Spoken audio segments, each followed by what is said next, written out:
The OSI teaches that everything in the universe happens according to the grand plan. But the stranger that arrived in Halcyon was an unplanned variable. From the moment he landed in Emerald Vale, his actions altered the course of history. The events on Tartarus brought about the end of the board's authority. But the board's mistakes would haunt the colony for decades to come. The damage they left behind would require the work of a generation to repair. Dr. Phineas Wells began reviving a handful of the Hope's colonists, engineers, scientists, technicians, and intellectuals. They were among the brightest minds the Earth had ever sent out into the stars. The riots in Tartarus ended in a total victory for the board. Without any significant threats to challenge their power, the board asserted their control over the colony.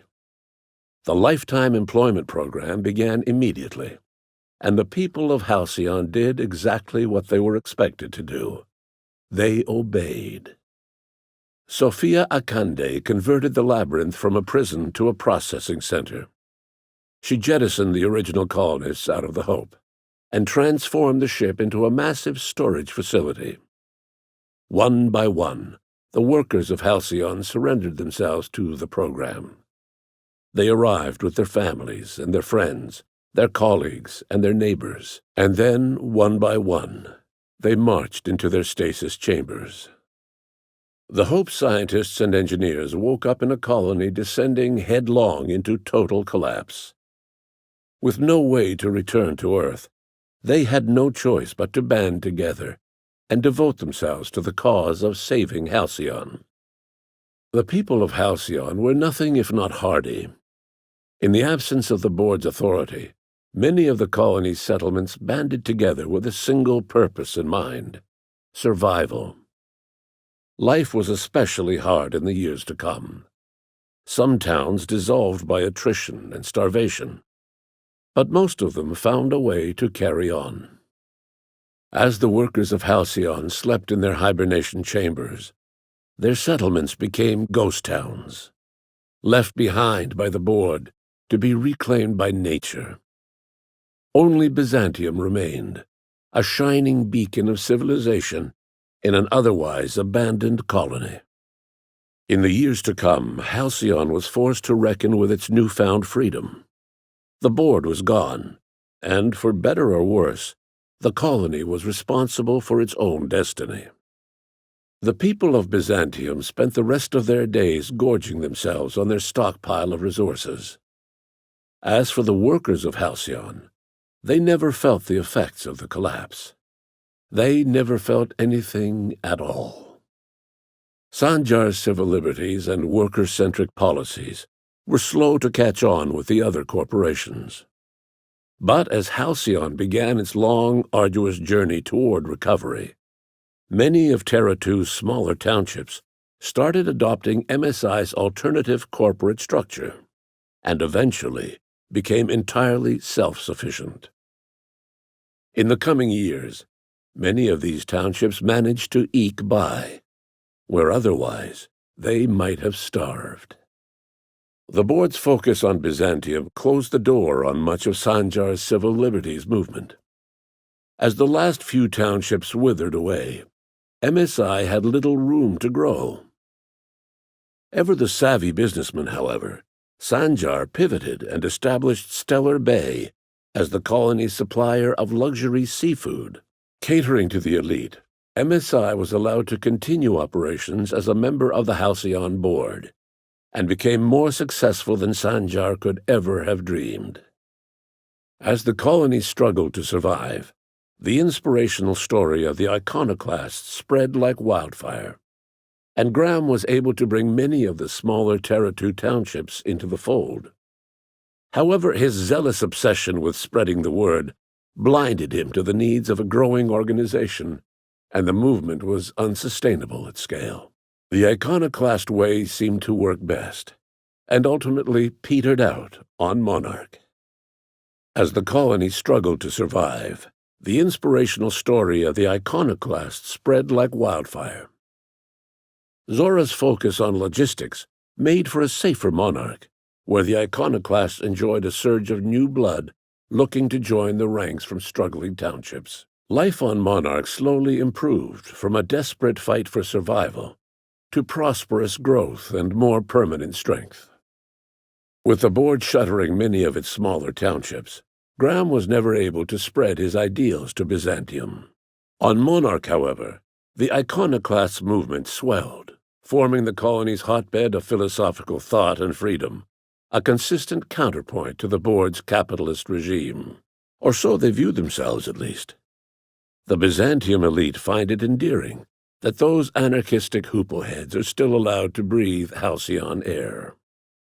With the board shuttering many of its smaller townships, Zora was unable to establish a foothold on Terra II. However, the news that people were alive and well on Monarch brought in a surge of new blood to the Iconoclasts, especially among workers falling through the cracks of the lifetime employment program. From the fortified walls of Stellar Bay, the Iconoclasts were able to usher Monarch into a new age of strength and stability. Between MSI's worker-centric policies and the Iconoclast's manpower, Sanjar and Zora were able to rally many of the Terra II townships to their cause. MSI's workforce swelled, and the Iconoclasts enjoyed a significant surge in their ranks. The board was too distracted by infighting and internal politics to stop MSI from becoming a powerful corporation and a refuge for townships that might have fallen through the cracks. As the board began to enact the lifetime employment program, Sanjar and Zora brought another option to the townships of Terra II. Many workers joined MSI, bolstering Sanjar's ranks and giving Zora more forces to work with. Though none of Sanjar's policies spread to Byzantium, many smaller townships that might otherwise have been shuttered thrived under his and Zora's combined leadership. Left leaderless, the people of Stellar Bay and Amber Heights were slowly but inevitably picked apart by the wildlife of Monarch. Left unchecked, the war on Monarch consumed both MSI and the Iconoclasts, and when the sulfur clouds settled, only stragglers from both factions remained. Some found their way to Sublight, some to Terra II, and some lived their final years fighting for food in the wilderness. In the end, only the beasts remained. Bolstered by her status as savior of humanity, Lilia Hagen ushered Sublight salvage to a new golden age. Her company grew bolder and more transparent over time, muddying the line between lawful and criminal for the entire colony. The Sublight family would thrive for years to come. Consumed by paranoia, Lilia Hagen took Sublight salvage in a controversial direction, openly accusing board officials of an extraterrestrial conspiracy. One day, an accident at the Groundbreaker's docking bay silenced her forever. Time would tell if her replacement could keep the Sublight family together. Sublight Salvage adapted to the changes in Halcyon, shifting their business model to suit the times. Their claims of legitimacy were scrutinized, but ultimately unquestioned. Lilia Hagen would continue to protect her family as ruthlessly as ever. Without Lilia Hagen, Sublight Salvage fell apart. The company fractured, devolving into a series of unregulated criminal gangs, fences, and smugglers. Their facade of legitimacy quickly faded. In time, the Sublight family was forgotten. Over the years, the ruins of Edgewater caused irreversible environmental damage to the landscape of Emerald Vale, owing largely to the presence of toxic compounds in the town's building materials. As for Edgewater's former workers, their remains provided a source of nourishment for the region's fauna, leading to an explosion in the sprat population. Edgewater's cannery met its production quota for the first time in 3 years. As a result, the Adjutant rewarded every worker in Edgewater with a place in the lifetime employment program. Reed Dobson was granted 25 years in suspended animation. However, a computing error adjusted his duration to 250 years. A trouble ticket to resolve this error remains open. The collapse of Edgewater left its workers bereft of any purpose in life. Most of them made their way to Adelaide McDevitt's camp, hoping to ingratiate themselves into her favor. Adelaide accepted only a few to her community. The rest were turned away, and likely died of starvation. Nevertheless, Adelaide's camp grew into a well-established town. After returning to Edgewater, the deserters negotiated workplace reforms with Reed Thompson, including a single day of rest, which came to be known as a weekend. As the world around him changed, Thompson found himself pining for the old days. He was known to spend his weekends in the cantina, nursing one of the few remaining bottles of 0G, and repeating to himself, "It's not the best choice, it's Spacer's choice." Adelaide McDevitt replaced Reed Thompson as the leader of Edgewater. She and her followers transformed Edgewater in their image. Anyone loyal to Reed was pressured into leaving town, and those who stayed behind adapted to her way of life. Adelaide transformed the old cannery into a new garden. The nearby Edgewater Cemetery provided a convenient source of fertilizer. Reed Thompson and Adelaide McDevitt never lived to see the collapse of Halcyon. Without their leadership, Edgewater and the deserters devolved into factional conflict and small rivalries. Their lack of organization left them vulnerable. In the end, after years of struggling against its own obsolescence, Edgewater lost a battle of attrition to plague, marauder attacks, and desertion.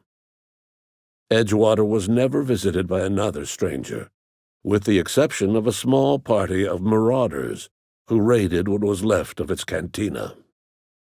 It was only a matter of time before the Adjutant sent her troops to wipe out Adelaide's town. Only one deserter escaped the massacre. He was believed to be carrying the last remaining copy of Adelaide's research. The bounty on his head remains unclaimed. Adelaide McDevitt refused to cooperate with the ongoing effort to save Halcyon from collapse. A sympathetic deserter stole a copy of her research and delivered it to the Hope's scientists. It is unclear how useful Adelaide's research was. An optimistic estimate suggests her work may have bought Halcyon another few years of survival. Adelaide would never know. She died that winter. As for Adelaide McDevitt, she tended to her garden in solitude for another year before passing away. Her body was discovered some months later, when Reed Thompson paid her a visit in an effort to make amends. Her remains were buried in a place of honor, underneath the floor of the Edgewater cannery. Reed believed this was what she always wanted. It was said that the first corpse that fed her garden belonged to Reed Thompson. As for Reed Thompson, it was said that he lasted exactly 2 days outside the walls of Edgewater. Years later, a marauder was found in possession of his hat. Within the space of a year, both groups had been killed by a band of well-organized marauders, led by Zoe Chandler. As expected, within the space of a year, both groups had been killed by marauders. Without the commanding leadership of Junlei Tennyson, the Groundbreaker teetered on the verge of corporate control. The ship's independence eroded until it was nothing but another symbolic brand. Once engineering and life support fell into bored hands, the people began to accept that their home was no longer their own. The loss of Junlei Tennyson hit the Groundbreaker hard, and even threatened to undercut the ship's independence. Taking up the example of their fallen captain, citizens banded together and rallied anew for the Groundbreaker's autonomy. Junlei was remembered as a folk hero, the spark that ignited a flame, heralding a new age of proud defiance against anyone who would challenge the Groundbreaker's sovereignty. While the Groundbreaker remained mechanically stable, the changing times forced Junlei Tennyson to make some difficult calls on behalf of her community. The work of maintaining independence was an uphill climb, and she found herself caving to bad faith compromises with the board. Time will tell if the Groundbreaker can endure. Under the leadership of Junlei Tennyson, the Groundbreaker held firm against corporate influence. The ship's mechanical stability gave Junlei the time to educate a promising generation of engineers schooled in her family's traditions.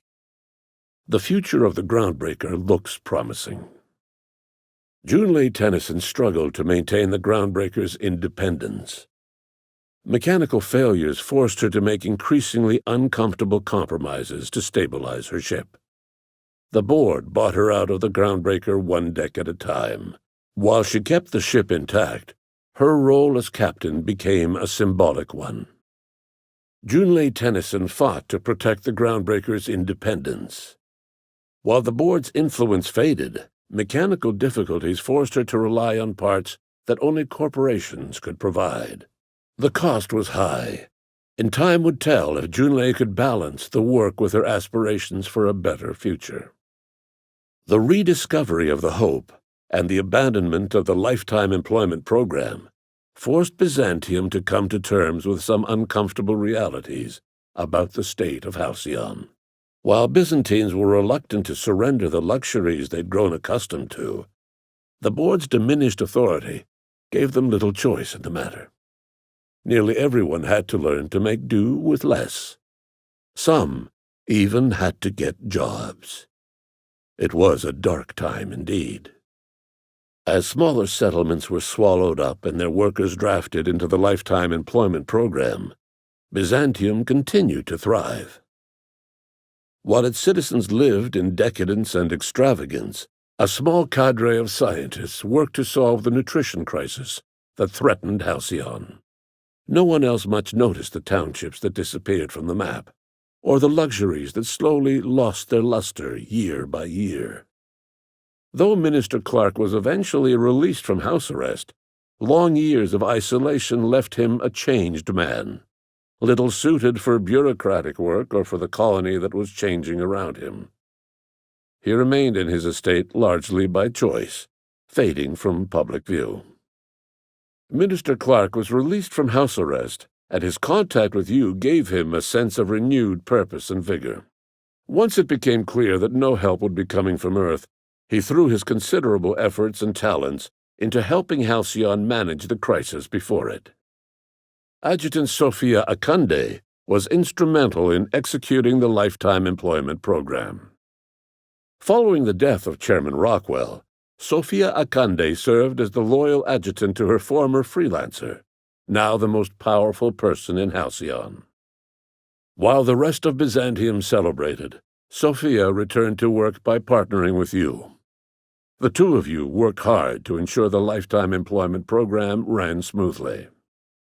She was true to her word and rewarded her most reliable freelancer by making him the wealthiest citizen in Byzantium. While the rest of Byzantium celebrated, Sophia returned to work. She devoted herself to ensuring that Byzantium remained prosperous for many generations to come, and to finding an answer to Earth's silence. It was widely suspected that Sophia Akande was the true power behind Chairman Rockwell. However, after the riots on Tartarus, she was never again seen in the colony. Various theories circulated as to her fate. Some believed she boarded an interstellar ship capable of journeying to a distant colony. Others believed she died trying to escape Tartarus. Some few suggest she fled to Monarch, where she continued to live among a small band of loyalists.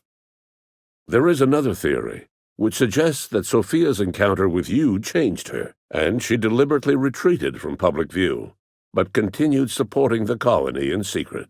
When Dr. Wells began reviving the Hope's colonists, he found himself with a sudden windfall of additional supplies and resources, courtesy of an anonymous donor. If Wells knew who his supplier was, he never told a soul. Chairman Rockwell served as the public face for the changes in Halcyon to come. Whenever you needed strings pulled or a voice to sell a policy change, Rockwell was only too happy to oblige. As for Dr. Phineas Wells, he spent his remaining years in his orbital lab. He eventually came to terms with his own past, and was able to forgive the mistakes of his younger self by devoting his remaining years to serving the colony.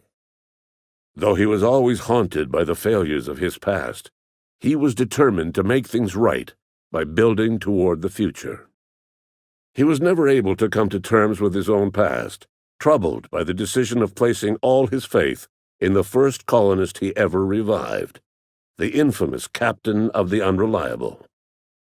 Dr. Wells laid the groundwork for the project to save the colony, but he would never live to see the fruits of his labor. He passed away a few years later. His work was carried on by the scientists and engineers he revived. Wells died before he could see the fruits of his labor. He passed away a haunted man, crushed by the guilt of his failures. In the end, Dr. Wells was able to save every scientist and engineer aboard the Hope. Over the next decade, nearly all of the Hope's remaining colonists were successfully revived. Halcyon saw a period of rapid technological and scientific advancement. Breakthroughs in dietary supplements saved the colony from starvation. Geoengineering projects and social reforms began to change the structure and character of the colony.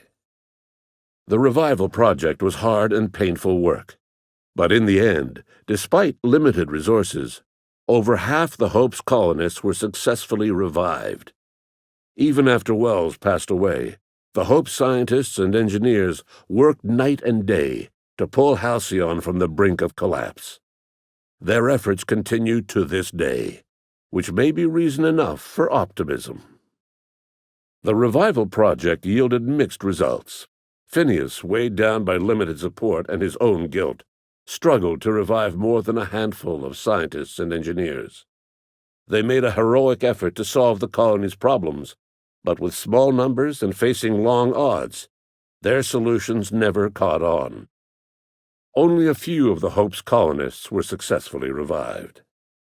Dr. Wells was able to revive many more scientists and engineers than he first expected, thanks to the additional batch of chemicals you stole from the Ministry. Wells never forgot about the human lives that were lost in acquiring these chemicals. With Halcyon's workers suspended in a state of hibernation, starvation and chaos are problems of the past.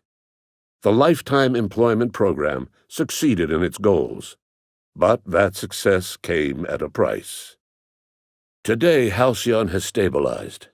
The people of the colony work hard to adapt to their new circumstances.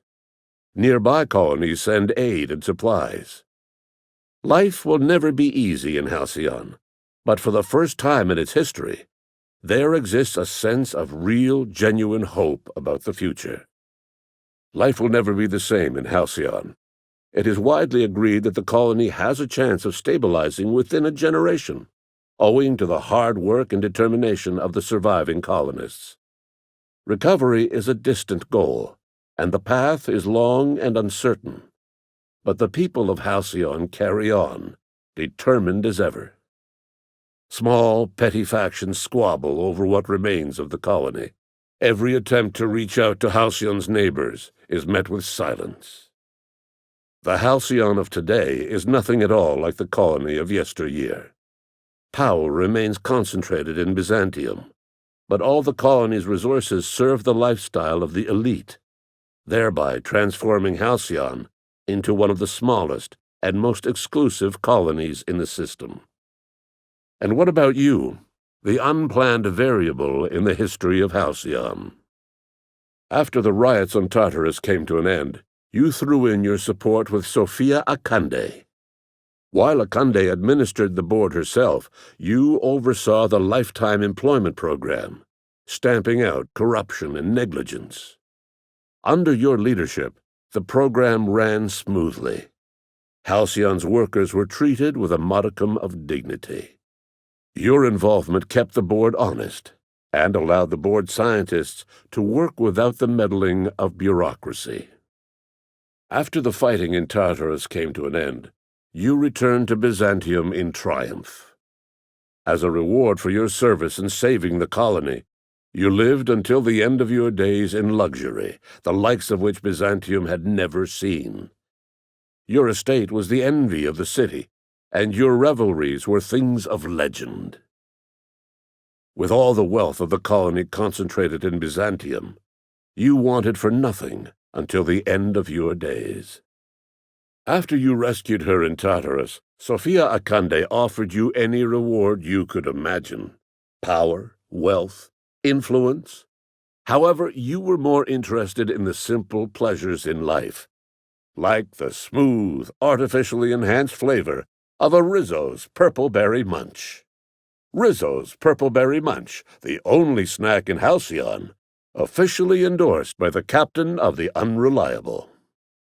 You brought an end to the chaos on Tartarus, and proved yourself the most capable leader left in the colony. With Sophia Akande as your adjutant, you returned in triumph to Byzantium.